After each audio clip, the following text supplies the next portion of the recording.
오늘 말씀입니다. 우리 요한계시록 4장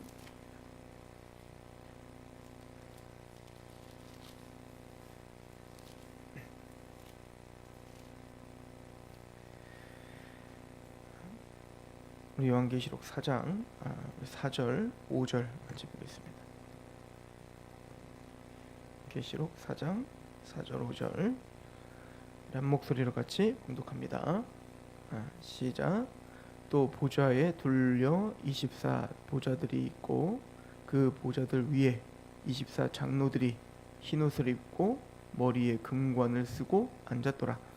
보좌로부터 번개와 음성과 우레소리가 나고 보좌 앞에 켠 등불 7이 있으니 이는 하나님의 7 영이더라. 아멘. 자, 우리는 보좌 환상을 보고 있습니다. 특별히 좀 큰 그림을 보면 계시록 4장과 5장은 천상의 그 실제를 보여주고 있는 거죠. 그리고 4장과 5장은 하나님께 지극히 높은 예배를 드리고 있는 모습을 보여주고 있습니다. 그래서 4장 같은 경우는 그 예배의 그 대상이 성부 하나님께 많이 집중이 돼요. 그래서 이제 10절을 보시면 24 장로들이 보좌에 앉으신 이 앞에 엎드려 세세토록 살아계시는 이에게 경배하고 자기의 관을 보좌 앞에 들이며 이르되 우리 주 하나님이여 영광과 존귀와 권능을 받으시는 것이 합당하오니 주께서 만물을 지으신지라 만물이 주의 뜻대로 있었고 또 지으심을 받았나이다 하더라. 그러니까 만물을 지으시고 주관하시고 보존하시는 성부 하나님의 그 창조의 능력, 또 그 역사의 종지부를 찍으시는 그 성부 하나님의 그 놀라우신 계획, 그 모든 것들을 찬양하고 있죠.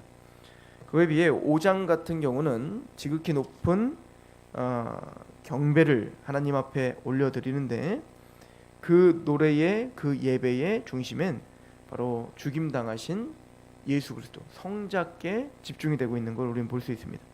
요한계시록 5장을 한번 가보시면 10절에 그들로 우리 하나님 앞에서 나라와 제사장들을 삼으셨으니 그들이 땅에서 왕노릇하리로다 하더라.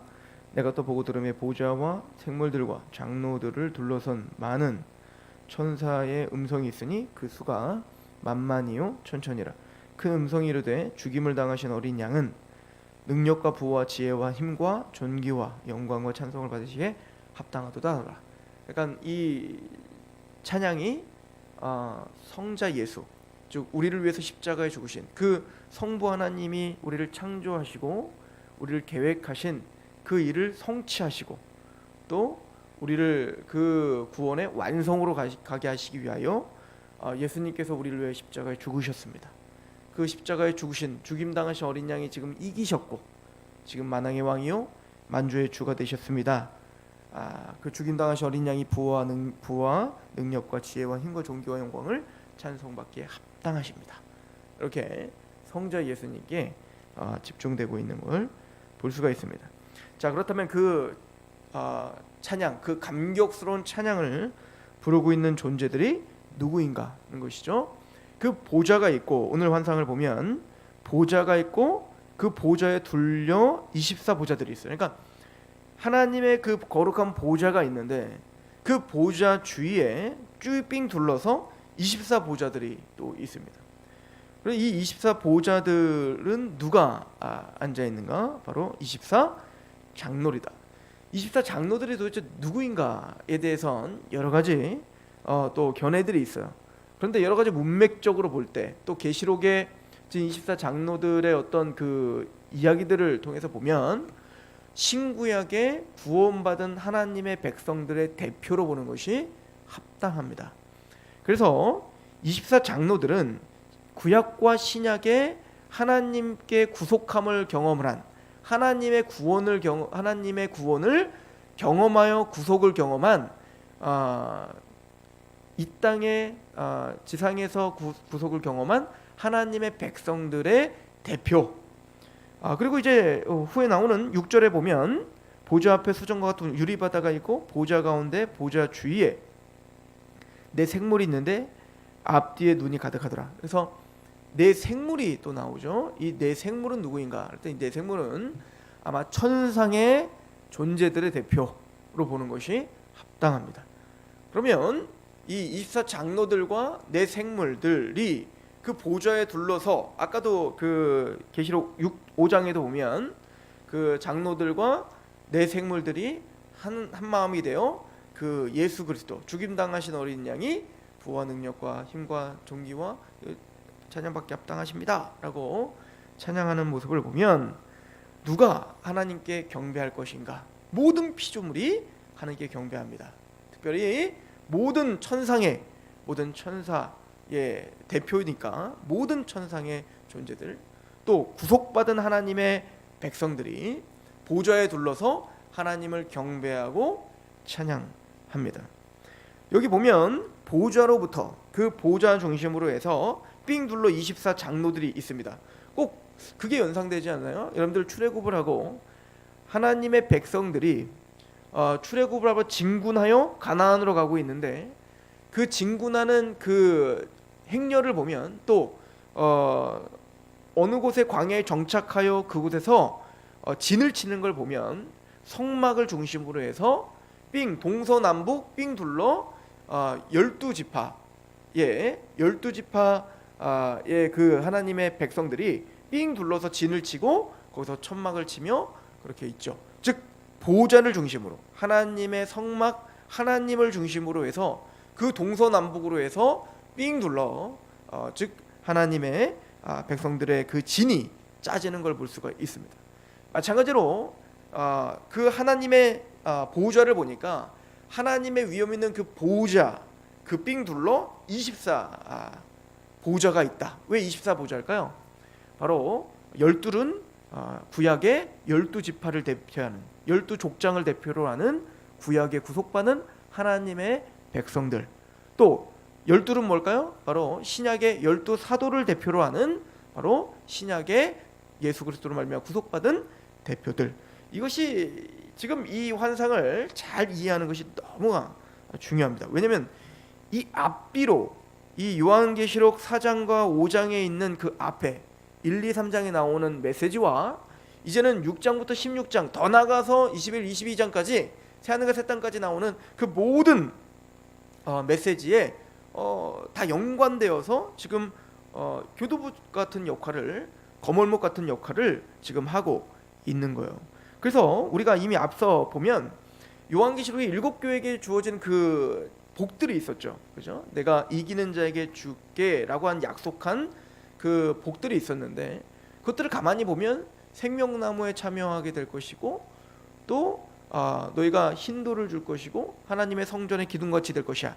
이런 메시지들이 이제는 구원받은 하나님의 백성들이 마땅히 받을 내용들인데, 그것이 나중에 이제 그 새하늘과 새 땅에 가면 그곳에서 생명나무가 그래서 있고, 거기에 우리를 의롭다 칭해 주시는 거룩한 옷을 입혀 주시는 그 흰돌을 주시는 그 하나님의 판결이 있고, 또 여러 가지가 있지만 거기에 또 이제 그 축복들 중에 뭐가 있냐면, 우리가 어제도 상고해 봤지만 너희를 나와 함께, 예수님이 말씀하시는 거죠. 내가 십자가에 죽고 이겨 보좌에 앉았는데 그 보좌에 너희도 함께 앉게 하마 라고 하는 메시지가 있었습니다. 또한 어떤 약속이 있었죠? 너희에게 생명의 관을 허락하마. 그래서 지금 24 장로는 바로 그 보좌에 앉아 있는 겁니다. 그리고 그 24 장로들은 그 관을 쓰고 있는 거예요. 그리고 또 재밌는 건 5장에 가면 그 보좌 앞에 그 어린 양을 찬양할 때 지극히 높은 예수 그리스도 앞에, 또 지극히 높으신 하나님 앞에 찬양할 때 그 24 장로들이 하는 게 뭐죠? 자기의 관을 그 보좌에 내려놓더라. 그죠? 그러니까 이 보좌, 이 관이 뭐였는데요? 24 장로들에게 줬던, 즉 하나님의 백성들에게 줬던, 이긴 자에게 줬던 그 관이 뭐죠? 이 땅에서 이긴 자들, 이 땅에서 사실 눈물을 흘리며 주를 위해 고난을 당하며 그랬던 하나님의 보상이었어요. 그 관을 쓰여졌으면 얼마나 영광스럽습니까? 근데 그 관도 하나님께 내려놓습니다. 무슨 얘기죠? 다 하나님의 은혜였습니다. 무슨 나의 힘으로 한 것이 아니었습니다. 내가 뒤를 돌아보건대 내가 주를 위해 살았던 것, 주를 위해 그렇게 헌신했던 것, 주님은 그것을 나에게 눈물을 닦아주셨고 나에게 관을 씌워주시며 나에게 큰 기쁨과 그 보상으로 나에게 큰 만족과 영광을 허락하셨습니다. 그러나 이 모든 것들은 다 주의 은혜이십니다. 주님이 허락하시지 않았다면, 주님이 우리에게 소원을 주시지 않았다면, 주님이 그 십자가의 사랑으로 나를 강권하시지 않았다면 불가능했었습니다. 그리고 그 관을 주님께 다시 돌려드리는 모습을 보게 되는 것이죠. 그래서 4절은 또 보좌에 둘러선 24보좌들이 있고 그 보좌들 위에 24장로들이 있는데 그들이 뭘 입었습니까? 흰옷을 입고 머리에 금관을 쓰고 앉았더라. 이 흰옷도 이미 앞에서 설명했던 거죠. 너희가 흰옷을 입어라, 거룩한 옷을 입어라 라고 하잖아요. 라오디게아 교회에게 말하지 않습니까? 너희가 안약을 사서 눈을 좀 떠라. 너희가 얼마나 가련하고 지금 비천한 존재인지 말이죠.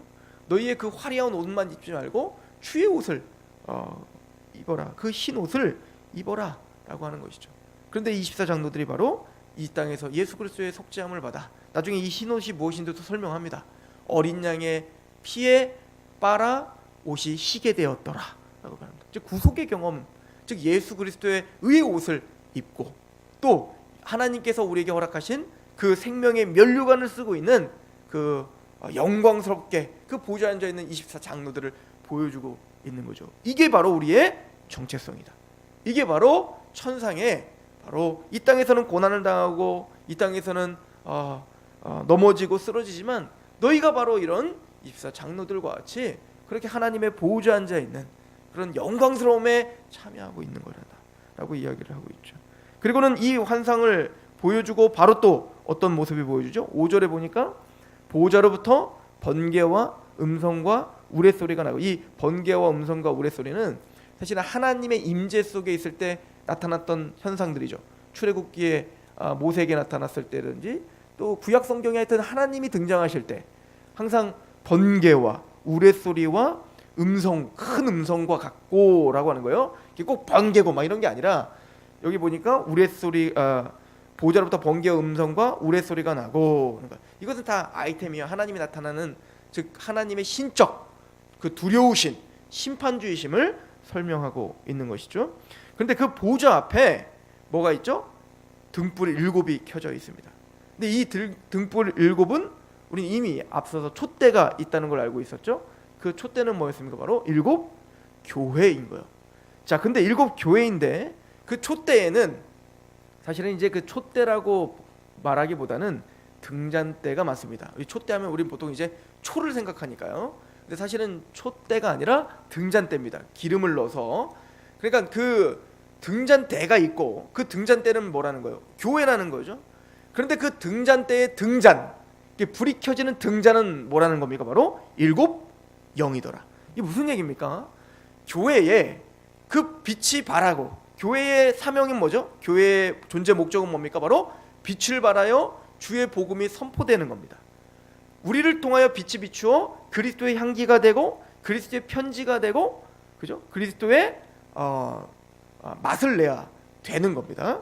자, 그런데 그렇게 빛을 비추어 하나님의 영광을 비춰야 되는데 그 빛은, 그 등잔은, 그 등불은 누구라고요? 7 영인 거예요. 성령님이 그렇게 하신다는 것입니다.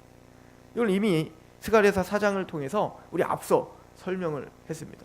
바로 24장로를 이야기하고 그 24장로들과 더불어 바로 7 촛대, 즉 그 24장로들이 그 빛을 비추어 하나님 앞에 그런 사명을 감당했던, 그런데 그것은 바로 성령님의 은혜로, 내가 능으로 힘으로 되지 않고 오직 여호와의 신으로 됩니다 라고 스가랴가 말했던 것처럼 바로 성령님의 은혜로 그렇게 빛을 비추며 그렇게 사명의 길을 걸었던, 그래서 그 보좌, 그 주위에 우리가 이 땅에서 교회로서 살아가고 있는 것이 사실은 아무것도 아닌 것처럼 보입니다.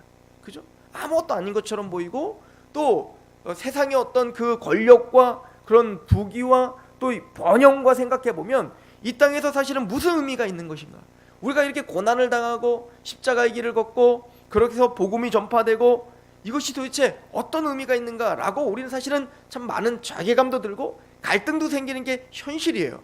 그럼에도 불구하고 하나님은 요한 사도에게 보여주는 겁니다. 그 보좌가 있고 그 주위에 둘러선 24 보좌가 있는데, 즉 하나님의 대표들, 즉 하나님의 백성들의 대표들, 구원받은 하나님 백성들, 너희들이 바로 그런 보좌 앞에 앉아 있고 그 금 면류관을 쓰고 있는데, 그리고는 그 보좌 앞에 보니 등불이 켜져 있더라. 여러분들 이걸 볼 때 사도 요한은 어떤 마음이 들었을까요? 얼마나 그게 거룩해 보이고 그것이 얼마나 영화롭게 보였을까요? 그 보좌 앞에 이 보좌도 보면 3절을 보세요. 4장 3절에 보면 앉으신 이의 모양이 벽옥과 홍보석 같고 또 무지개가 있어 보좌에 둘러섰어요. 그러니까 얼마나 아름다웠겠냐고요. 보석이 있다고요. 그리고 거기에 빛이 비춰요. 그러니까 얼마나 그게 더 이 보석에 빛이 비치면 얼마나 찬란한 아름다운 빛이 났겠습니까? 얼마나 황홀했겠어요. 그런데 그 아름다움의 조화에 뭐도 껴있는 거죠? 바로 7 촛대가 있고 그 7 촛대의 빛을 비추는 것이 바로 성령님이시고, 바로 우리가 이 교회 사역, 이 땅에서의 교회 사역이 얼마나 아름다운 것인가, 얼마나 영광스러운 것이고 얼마나 거룩되며 얼마나 복된 것인가를 사도 요한은 보지 않았겠습니까? 요한계시록은 바로 우리에게 그 모습을 보여주고 있는 겁니다. 이 땅에서의 그 아무것도 아닌 것 같은 교회로서의 삶, 빛된 삶, 그것이 얼마나 거룩하고 영광스러운 사역인지, 그 빛을 통해서 얼마나 조화를 이루어 하나님의 영광이, 하나님의 보좌와 하나님의 그 거룩하심이 얼마나 더 극대화되어 드러나고 있는지, 우리의 사역은 바로 그렇게 하나님과 함께하는 그런 거룩한 사역이다 라고 하는 것을 아마 사도 요한은 그 환상을 통해서 그냥 느끼게 되었을 것입니다. 이 땅에서 당하는 그 모든 고통들, 고난들, 지금 반모섬에서 유배를 당하여 그 험악한 죄수들과 함께 지내며 육체적인 고통, 또 정서적인 피폐함, 이 모든 것들로 사실은 얼마나 많이 울고 또 고난 가운데 힘들어했겠습니까? 그 가운데서 꼭 이스라엘 백성들이 포로로 끌려가 그 그발강가에서 이제는 모든 것이 다 끝장난 것 같은 그런 삶 속에서 그때 하나님의 에스겔에게 나타나 그 영광스러움이, 그 성전의 영광이 지금 너희에게 있다 라고 위로했던 그 에스겔처럼, 또 바벨론의 포로로 끌려가 70년 동안 그런 모진 고난과 고통 가운데 있었던 그 이스라엘 백성들에게 다니엘에게 나타나 이제는 내가 그 언약을 내가 반드시 성취할 거고 이 모든 제국들을 다 무너뜨리고 하나님의 거룩한 나라, 그 인자의 나라, 그 예수의 나라가 반드시 세워질 것이란다 라고 다니엘에게 이야기하며 다시 한번 희망과 소망을 줬듯, 지금 이 반모섬에 끌려간, 또 반모섬이 아닌 모든 삶을 살고 있지만 여전히 포로 길을 살고 있는 듯해 보이는 그 7 교회에게, 또 오늘 우리에게 하나님은 하나님의 우리의 그 사역에, 그 사명에, 또 우리의 존재 가치에 얼마나 하나님은 영광을 부여하고 계시며 거룩을 부여하고 계신지를 보여줌으로 오늘 하루가 어떤 의미가 있는지, 또 오늘 우리가 그 작은 일이라고 할지라도 그 일을 하루하루 저벅저벅 걸어가는 것이 하나님이 얼마나 영광스럽게 보고 계시는지를 지금 우리에게 알려주고 있는 것입니다. 오늘 이 말씀을 붙들고 하나님 앞에 오늘 하루의 삶이 얼마나 큰 의미가 있는지를 다시 한번 되새기며 오늘 그 삶을 하나님께 내어드리기로 결심하는 하루가 되시길, 또 이 아침이 되시길 축원합니다. 기도하겠습니다. 하나님 너무나 감사합니다. 우리를 바라보며 또 세상을 바라볼 때 부가치해 보이는 존재이며 또 주를 위해 아무런 도움이 될 것 같지 않은 약하고 또 죄 많은 우리들의 모습을 보며 때로는 갈등이 일어나고 또 때로는 원망이 일어나는 것이 사실입니다. 그런 우리들을 그 보좌와 또 그 금면류관과 또 그 영광스럽게 빛나는 그 등불을 보여주시며 하나님이 우리를 어떻게 대우하시고 또 우리를 어떻게 바라보시는지를 알려주셔서 감사합니다. 하나님, 무의미해 보이는 오늘이라는 삶 속에서 하나님께 그 무의미해 보이는 시간을 잡아채 하나님께 내어드리는, 예배로 드리는 하루가 되게 하시옵소서. 우리의 그 삶이, 우리의 그 숨소리가, 우리의 그 걸음이 하나님 앞에 얼마나 큰 의미가 있는 그런 걸음걸이인지를 깨닫고 한순간 한순간 주께서 기뻐하실 것이 무엇인가 시험하는 하루가 되게 하옵소서. 예수 그리스도의 이름으로 감사하며 기도합니다.